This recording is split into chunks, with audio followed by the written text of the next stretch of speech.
Bismillahirrahmanirrahim. Assalamualaikum warahmatullahi wabarakatuh. Alhamdulillah alamin. Assalatu wassalamu ala asrafil anbiya wal mursalin wa ala alihi washabihi ajmain, amma ba'du. Saya Ade Putra Kurniawan, mahasiswa Pemikiran Politik Islam, Fakultas Usuluddin dan Studi Agama Universitas Islam Negeri Mataram. Oke, kali ini saya dari kelompok 5 akan mencoba untuk menjelaskan lebih rinci tentang mata kuliah kami di metodologi penelitian sosial yang diampu oleh dosen kami Dr. S. Ali Jadid Al-Idrus MPD. Jadi dalam hal ini kami di kelompok 5 akan mencoba menjelaskan secara eksplisit tentang makna daripada pendahuluan, makna dari tujuan, dan makna daripada sebuah penelitian itu apa orientasinya. Namun pada kali ini saya ingin mencoba untuk menjelaskan lebih dalam tentang manfaat dan tujuan daripada penelitian itu sendiri. Oke, seperti yang kita ketahui bersama bahwa dalam sebuah penelitian itu ada istilah manfaat dan tujuan. Lalu apa beda antara manfaat dan tujuan dari penelitian ini sendiri? Jadi teman-teman semua, ada dua hal yang perlu kita pahami di antara penelitian itu. Jadi manfaat daripada penelitian itu adalah di mana kemudian orientasi dari apa yang kita cari itu bisa kemudian dipahami, bisa kemudian diikuti, serta bisa kemudian dipelajari oleh orang lain terkait dengan apa yang kita teliti. Begitupun misalnya kalau kita sudah berbicara tentang tujuan, kalau kita sudah berbicara tentang tujuan, maka sejatinya kita juga sedang berbicara tentang apa orientasi daripada penelitian kita itu sendiri.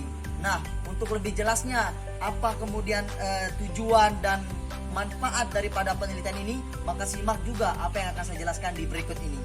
Baik teman-teman semua, seperti apa yang saya katakan di awal tadi bahwa saya ingin mencoba menjelaskan tentang manfaat dan tujuan daripada penelitian. Perlu diketahui bahwa semua orang pasti familiar tentang penelitian. Dengan sebutan penelitian, orang akan sudah terpikir tentang sesuatu yang sifatnya sudah akan diteliti.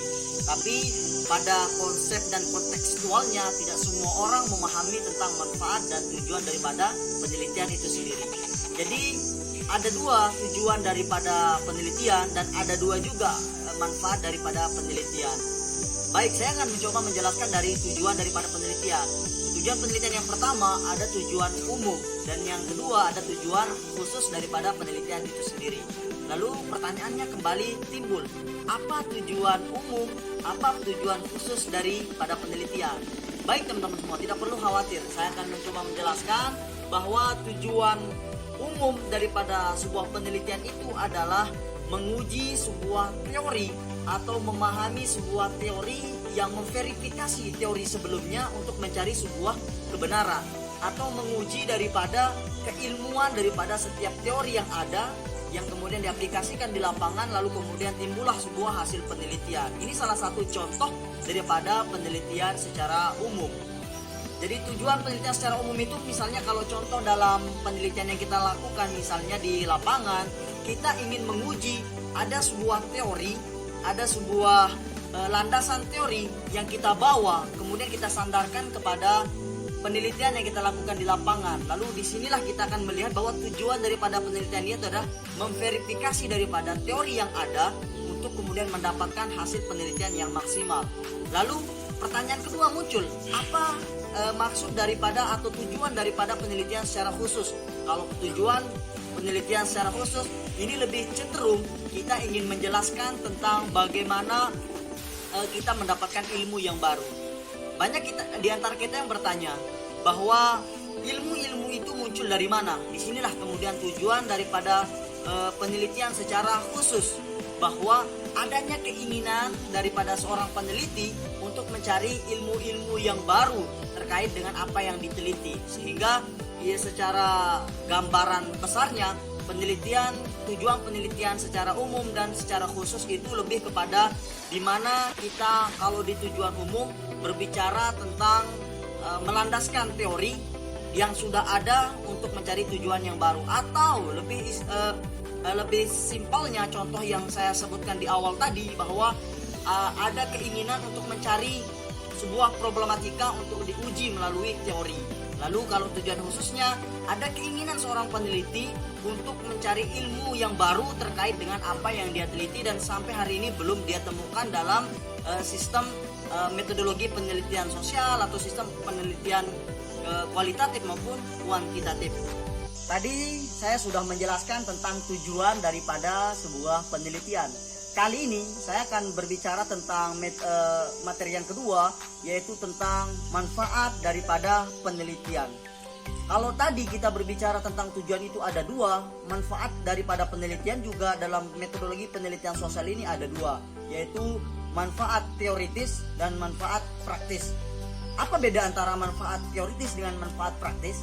Jadi teman-teman semua, manfaat teoritis ini adalah bagaimana memverifikasi, seperti hampir sama sebetulnya dengan tujuan umum, memverifikasi teori yang ada, menguji teori yang ada untuk mendapatkan ilmu yang baru, sehingga ada manfaat bahwa teori yang ada itu bisa menjadi bukti nyata tentang apa yang kita teliti di lapangan. Lalu dalam manfaat praktisnya seperti apa? Manfaat praktisnya itu lebih kepada apa yang kita dapatkan daripada penelitian itu sendiri, apa yang bisa kita rasakan daripada penelitian itu sendiri. Nah, inilah yang menjadi manfaatnya secara teoritis. Tapi teman-teman semua, ada dua hal yang tidak bisa kita pisahkan dalam penelitian, manfaat daripada tujuan penelitian. Jadi antara manfaat dan tujuan penelitian ini tidak bisa dipisahkan, karena dua elemen ini adalah elemen yang selalu berkaitan dan selalu berkaitan erat antara manfaat dan tujuan. Jadi kalau penelitian tanpa manfaat, maka bisa dikatakan penelitian itu gagal. Kalau penelitian tanpa tujuan, bisa dikatakan penelitian itu gagal, apalagi tidak ada keduanya. Maka dari itu, sebagai contoh-contoh yang kemudian dipaparkan tadi, saya kira itu menjadi landasan yang membuat kemudian cakrawala kita berpikir antara manfaat dan tujuan penelitian itu. Ya contohnya misalnya kalau manfaat penelitian, kita menemukan sesuatu istilah yang baru dalam kehidupan kita. Misalnya saya ingin mencari tentang persoalan di desa saya, di desa Gelora, maka saya melandaskan teori yang ada, lalu menyelesaikan persoalan yang ada di Gelora itu dengan melakukan tahapan-tahapan penelitian, pengumpulan data, lalu kepada memverifikasi data dan teori yang ada. Begitu pula dengan tujuan. Contohnya, kalau kita ingin berbicara tentang tujuan itu, apa tujuan daripada penelitian itu? Misalnya di Desa Gelora, tujuan saya adalah mencari data tentang bagaimana infrastruktur pembangunan selama periode kepemimpinan tahun ini. Lalu saya akan mencari data-data, kemudian melandaskan data itu dengan teori, sehingga sampailah pada tujuan kita sebagai peneliti untuk mencari persoalan yang ada di desa itu dan mencari solusi terhadap desa itu sendiri. Assalamualaikum warahmatullahi wabarakatuh. Baiklah teman-teman, saya di sini akan menjelaskan sedikit materi dari kelompok saya, kelompok 5, dan judul tujuan dan manfaat penelitian. Makna studi pendahuluan dalam penelitian. Perkenalkan, nama saya Muhammad Badri, kelas PPI 5B, mata kuliah metodologi penelitian sosial, dosen pengampu Dr. Ali Jadid Al-Idrus, jurusan pemikiran politik Islam, Fakultas Usuluddin dan Studi Agama. Saya kuliah di Universitas Islam Negeri Mataram. Langsung saja, penelitian studi pendahuluan.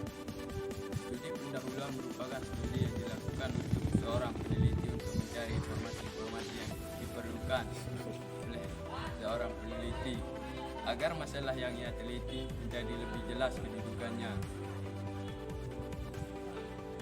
Studi pendahuluan juga dapat dilakukan dan cara menjelajahi atau kemungkinan besar akan melanjutkan pekerjaan meneliti. Profesor Dr. Minarno Surahman menyatakan bahwa studi pendahuluan ini merupakan studi eksploratoris. Selanjutnya, manfaat studi penelitian. Studi pendahuluan. Manfaat studi pendahuluan memiliki banyak arti yang William Asar menyatakan bahwa masalah-masalah yang kita dapati saat ini belum tentu itu masalah yang baru, tetapi masalah-masalah yang lama akan muncul dengan keunikan yang berbeda. Selanjutnya, cara mengadakan studi pendahuluan. Cara mengadakan studi pendahuluan menggunakan 3 cara. Yang pertama itu paper. Paper ini meliputi dokumen, buku, jurnal, dan bahan tertulis lainnya. Yang kedua itu ada person. Person ini dapat dilakukan dengan cara bertemu, bertanya, dan berkonsultasi. Dan yang ketiga itu ada place, artinya tempat, lokasi atau benda-benda yang ada di sekitar kita saat kita meneliti. Baiklah, cuma itu dari saya. Wassalamualaikum warahmatullahi wabarakatuh.